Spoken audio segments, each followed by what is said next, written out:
बर' माहारिनि आलादा रायजो सोरजिनायनि जि मुभमेन्ट बिनि गिबि मुंख्लं सुजित नार्जारी बिथांनि थैनाय सानखौ 12 जुनाव बोसोरफ्रामबो फालियो आरो देग्लायबो दुलाराय बर' फरायसा आफादा जोबोद गाजा गोमजायै फालिनो लादों।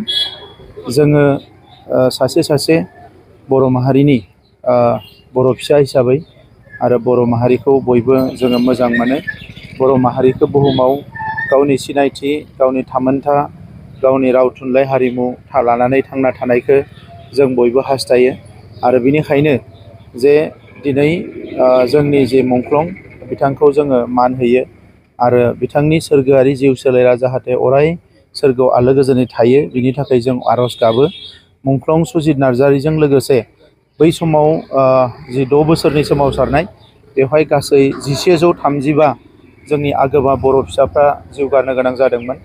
दा बिथांमोनखौबो जोङो दिनैनि सानावनो आर'ज गाबो बिथांमोनाबो जाहाथे सोरगोआव आलो गोजोनै थानो हायो आरो मुंख्लं सुजित नार्जारीजों लोगोसे जोंनि गासैबो मुंख्लंफोरनि न'खरा जाहाथे आलो गोजोनै थानो हायो बिनि थाखायबो मोजाङै थानो हायो।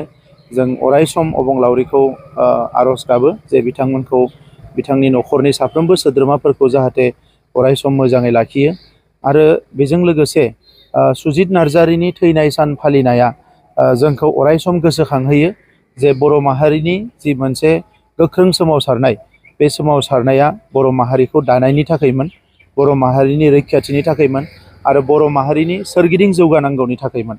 दा बे बिथिंफोरखौ नोजोर बोनानै जोङो सोमावसारबोदों आरो दिनैनि समाव जोङो मोनथाम गोरोबथा मोननो हाबाय, नाथाय जोङो दाबो जोंनि थांखियाव सहैजोबाखै। दा बिनि थाखायनो दिनै जोङो माखासे खामानिफोरखौ मावगासिनो दङ।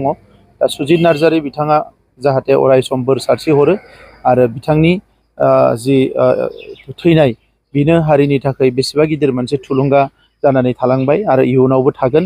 आङो दिनै बिथांनि थैनाय सानाव बिथांनिसिम आंनि गोसो गोरबोनि खुलुमनाय आरो सिबिनायखौ बावहरबाय।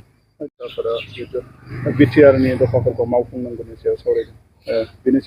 निस्सय सुजित नार्जारी बिथां थैनाय आरो बै समनि बड'लेण्ड मुभमेन्टनि 1135 सुबुङा जिउ गारनाय उननि समाव बिएलटिनि मुङाव सुबुङा जिउ गारनांबाय जोंनि आगोमा बर' फिसाफ्रा आरो लोगोसे एनडिएफबिनि मुभमेन्टआवबो माखासे आगोमा बर' फिसाफ्रा जिउ गारनांबाय। बे गासैबो थांखियानो जाबाय जोंनि जि मोनसे एकर्ड बे एकर्डफोरनि दफाफ्रा जाफुंनांगौ आरो लोगोसे हारिनि जि मोनसे गांनाय उखैनाय बेयो अराय समनि थाखाय सुफुंजानांगोन।